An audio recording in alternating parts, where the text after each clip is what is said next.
Basic fill up সিরিজের আরেকটা এপিসোডে সবাইকে স্বাগতম। এই সিরিজে আমি সাধারণত এসএসসি ফিজিক্সের যে সকল কনসেপ্টগুলো আমার কাছে মনে হয়েছে ঠিকমতো বোঝানো হয় নাই, বাট চাইলে আমরা একটু ডেপথে সুন্দর মতো শুদ্ধভাবে বুঝতে পারি, সেটাই মূলত ভিডিওতে ব্যাখ্যা করছি। এই ভিডিওগুলো বানানোর মূল উদ্দেশ্য কখনোই অনেক বেশি ভিউ গেইন করা না। যদি আমার এই ভিডিওতে 100-200 ভিউ হয়, আমি চাই যে আপনারা যেন এটার মাধ্যমে ভালো কিছু শিখতে পারেন।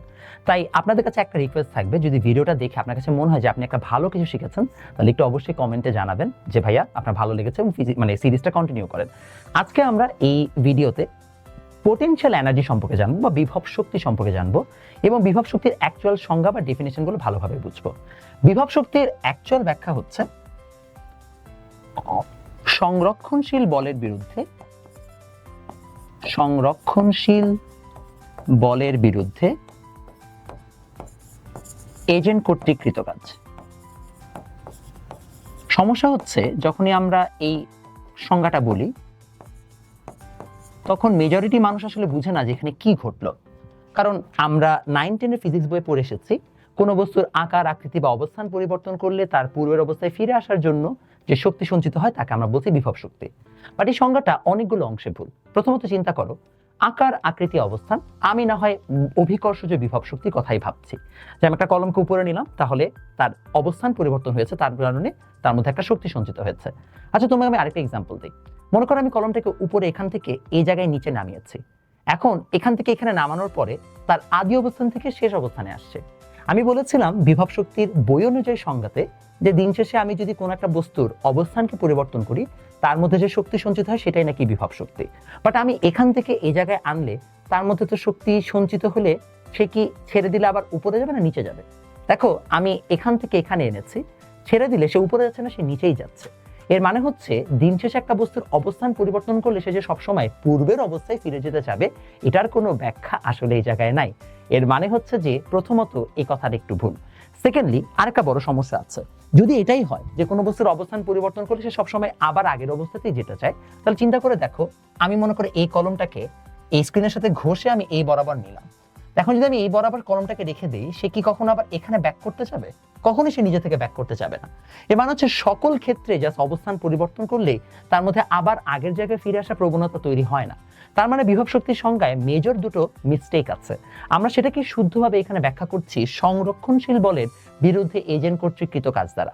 বাট এটা বোঝার জন্য আগে সংরক্ষণশীল বল চিনতে হবে। সংরক্ষণশীল বল এবং অসংরক্ষণশীল বল দুই ধরনের দুটো বল। এর মধ্যে সংরক্ষণশীল বল কোনটা আর অসংরক্ষণশীল বল কোনটা?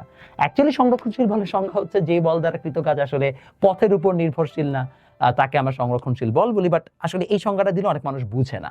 সোজা বাংলা ভাষায় যেই বলের বিরুদ্ধে কাজ করলে শক্তি সঞ্চিত হয় সেটাই হচ্ছে সংরক্ষণশীল বল।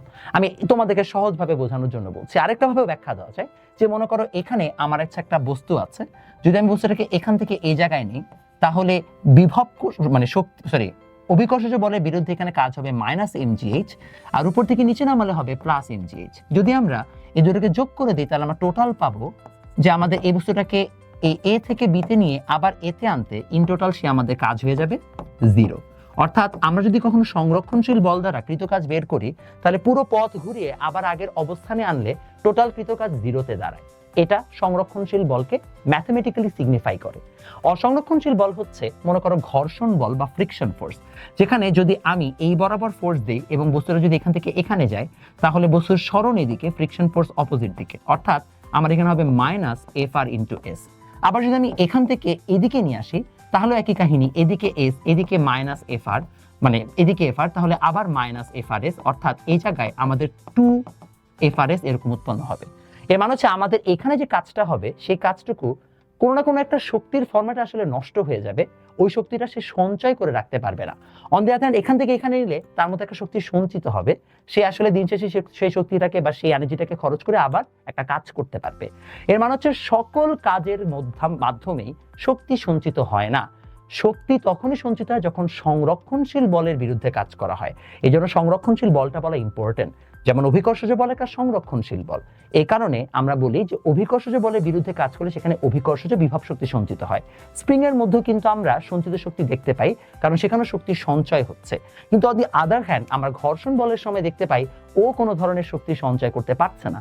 তাই এক্ষেত্রে দেখা যাচ্ছে কোনো বিভব শক্তি অর্জন হচ্ছে না। তাই সংরক্ষণশীল বলের বিরুদ্ধে কাজ করতে হবে।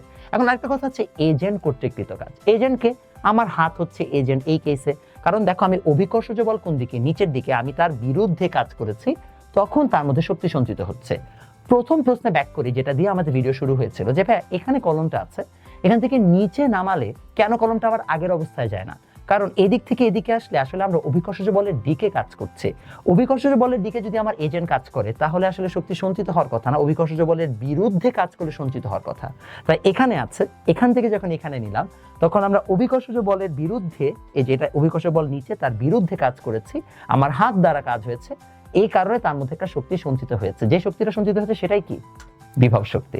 তাহলে মাথায় রাখতে হবে বিভব শক্তির প্রকৃত সংজ্ঞা হচ্ছে যদি আমাদের কখনো সংরক্ষণশীল বলের বিরুদ্ধে এজেন্ট কর্তৃকৃত কাজ হয়। আমি এখন তোমাদের যে কথাটা বললাম সেটা আমি মাত্র 5 থেকে 6 মিনিটের ব্যবধানে বোঝানোর চেষ্টা করেছি, কারণ বেশি লম্বা বুঝালে তোমরা মনোযোগ রাখবে না। আমরা আমাদের অফলাইন ব্যাচে, আমি আমার অফলাইন ব্যাচে কিংবা হচ্ছে পেইড ব্যাচে এটা নিয়ে ডিটেইল আলোচনা করি, যে আসলে সংরক্ষণশীল বল কি, অসংরক্ষণশীল বল কি, প্রত্যেকটা সংজ্ঞা, ডিরাইভেশন, এগুলো দেখায় তারপরে আগাই।